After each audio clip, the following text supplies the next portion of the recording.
gun was put to my head is a day that I will never forget. My whole life flashed in front of me. I thought that was the end. I thought I was gone. I thought it was kaput. I'm going to tell you the story. A lot of people have labeled me storyteller. So let me do my work and tell you the story. But I need to share the story with you. And please, as you watch my videos, I don't just post these videos for entertainment purposes only. I post this video so that we can learn life lessons. I mean, there are so many experiences. A lot of the stories are true life stories. And I want to bring the stories to you so that we can learn life experiences that will help us to navigate our life, that will help us to navigate this thing we call life. This is TORIA'S Promise, the space where we learn life lessons that help us to live our best lives, that help us to navigate our best lives. So this is what happened to me. You know, I know a lot of us are guilty of this thing where you go to visit someone and then you talk and talk and talk. It doesn't finish in the house. You tell the person, okay, I'm going, I'll see you next time.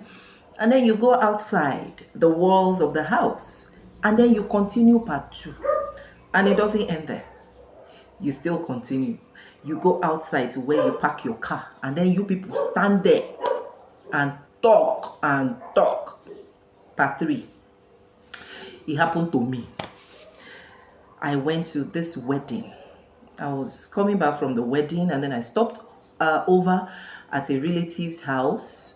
I don't know what made me stop over at that place. I don't know what, something just got into me and told me, change your clothes. And this relative's house is a place where I go to spend weekends and everything. I had my clothes. This happened a long time ago. So I got there, I removed all the, the Owambe clothes and everything and folded them away and put them in my backpack. And then I wore just casual clothes. And then I was driving home. I had gotten to this place where, I just wanted to drive past. But this place, this were my neighbors. We used to live on that street, and these were my neighbors that I hadn't seen in a very long time. And I thought to myself, I miss these people. I haven't seen them. Let me go and say hello. Let me go and say hi. So I turned into that street and I parked my car in front of their house and I went in, the usual jubilation. I haven't seen you for a long time. How are you? How are you been? How are you doing? All that and all that. The usual felicitations and all. So we got down to it. We sat down, talking and gisting. We broke bread together. They brought rice. I ate, even after the one that I had eaten it at the wedding. We drank, we just had a very nice time. We caught up on old times and everything. We talked and talked and talked. That wasn't enough. It was getting to evening. I said, look, guys, I need to go. I left. Got out of the house. We were still within the walls of the house. We were still gisting. The one we gisted in the room was not enough. We continued to part 2. We gisted and gisted and gisted. That wasn't enough. And then I said, look, guys, I'm going. I came out and we stood by my car. We continued our gist. Part 3. As we were gisting, we were just gisting. But, somehow there's this intuition. I noticed this particular guy wearing, this flowing robe. He was standing a few meters away from us. But I didn't think anything of it. And the road was... It was like a close. It was like a cul-de-sac. It was like a close like that. So we were talking. And, the thing was becoming sweeter and sweeter. The talk was becoming sweeter and sweeter. I forgot that I had to go home. I noticed that guy. That one was there like that. And then I noticed 2 other guys. They were wearing almost the same thing as that guy was wearing, a long robe. And these other 2 guys were talking to themselves. And as they talk, they will look at us. As they talk, they will look at us. But I didn't really think anything of it. After all, it's a free world. Everybody is free to, hang around where they want. And then, because I'm always conscious of these things, I have always been conscious always of my surroundings or what is going on. Out of the corner of my eye, I always want to check. Maybe because I watch a lot of detective movies, I watch a lot of these crime movies, all this crime watch and everything. I watch a lot of them, and so I learn a lot from this movies and this series and things that I watch. Okay, so let's quickly do this so we can get back to our video. To my returning subscribers, I want to say thank you so very much for all your support. But if you are seeing me for the first time, for those who are seeing me for the first time, or you've been watching my videos without subscribing, click. This would be a good time to click that red subscribe button. Click that subscribe button. Give us a big thumbs up. Drop all your comments, your opinions, your feelings, your thoughts down there in the comment section, and share this video so it can go around. Click on the subscribe button. It is totally free. This is TORIA'S Promise, the space where we learn life lessons that help to navigate us for the future, to navigate this thing we call life, and to help us live our best lives. Thank you so much. Don't forget, click. Let's go back to our video. Let's go continue our video. So all of a sudden, I noticed this car turn into that bend. I was facing us. I was coming towards us. I say no. And the way it was coming, you know, it wasn't purposeful as it was just coming slowly like that towards us. And then I told my friend, I said, I've noticed this guys, just as I was saying it, this guy is closed in on us. Those two who were talking arrived, took position. That one who was hanging around came towards us and stood by us. The car now stopped. The ones who were in the car came down. Hey, my God, I'd never really been in that kind of situation before. They came down, they faced us, and then they were like, where are you coming from? What are you, where's your house? Where's your house? And I was like, I don't live here. I don't live here. They didn't want to listen. They opened the gate because the gate wasn't locked now. My friend was still going back into the house. They opened the gate, they pushed up. All of a sudden, in a twinkle of an eye, my friend just took off running. Run. I was afraid. I thought they were going to shoot. These guys, they had guns.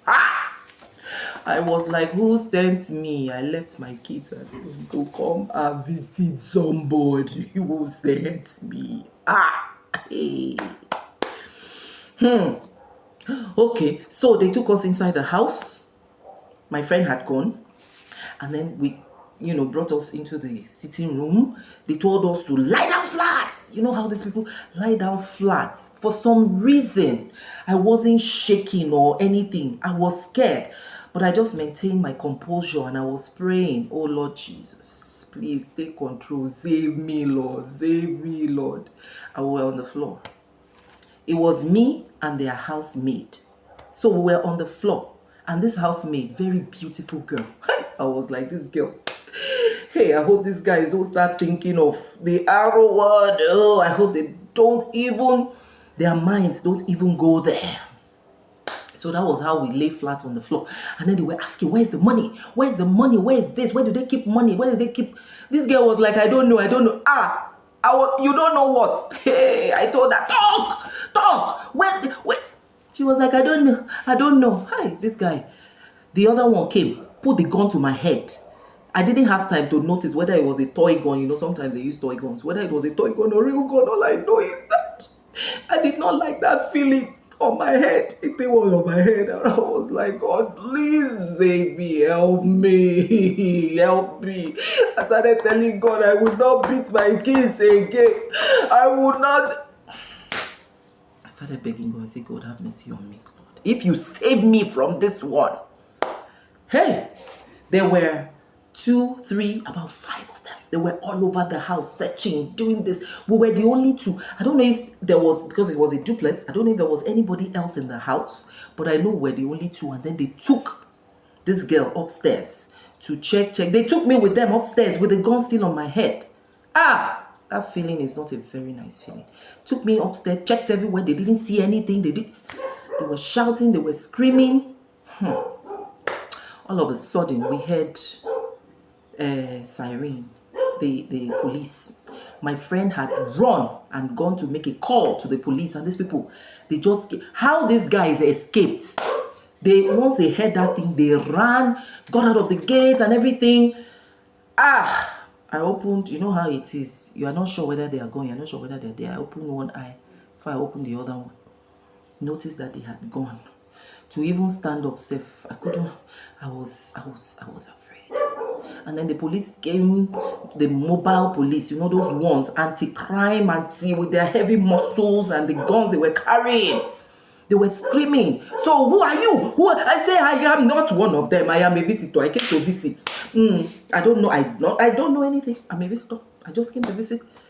And then they questioned us, took our statement, but these guys had gone. And then I saw my friend, no slippers, nothing. She had run and thrown slippers away. I learned my lesson that day, that anytime I go to visit somebody, I will stay in the house, talk everything that I want to talk. The minute I say I'm going straight into my car. But sometimes it still happens. So this is a lesson. I hope you have been able to draw out the lesson from this story. It is not just a story, it is a true life story happened to me. And you know, I am saying it now, jesting about it. I'm not, you know, this is not the way it happened. It was more serious than this, but I just want to say it in this way so that we can laugh and whatever and still draw our lesson from it. When you go to visit somebody, stay inside the house. Do all your talking. When you are finished, when you are done, please enter your car and go. If you have to still talk 1, 2, 3 things, stay within the confines of the compound. Don't leave and to go outside of the gate. Stay within the confines of the compound. Say whatever you want to say and end it there. The moment you step out, please step into your car. There have been cases where even when you step out of the gate, those should I say brothers or whatever, are waiting over there too. You can be talking by the side of the car. People will just appear from anywhere, collect your bag, collect your phone. And in these tough times, losing your phone is not a joke. Losing anything at all is not a joke. So please, when you visit somebody, stay inside the house. Do all the talking you want to do. If it is not finished, if you like, you stay over, sleep over. It doesn't matter. But the moment you make up your mind and you decide that you're leaving, please leave. Please get into your car and zoom off.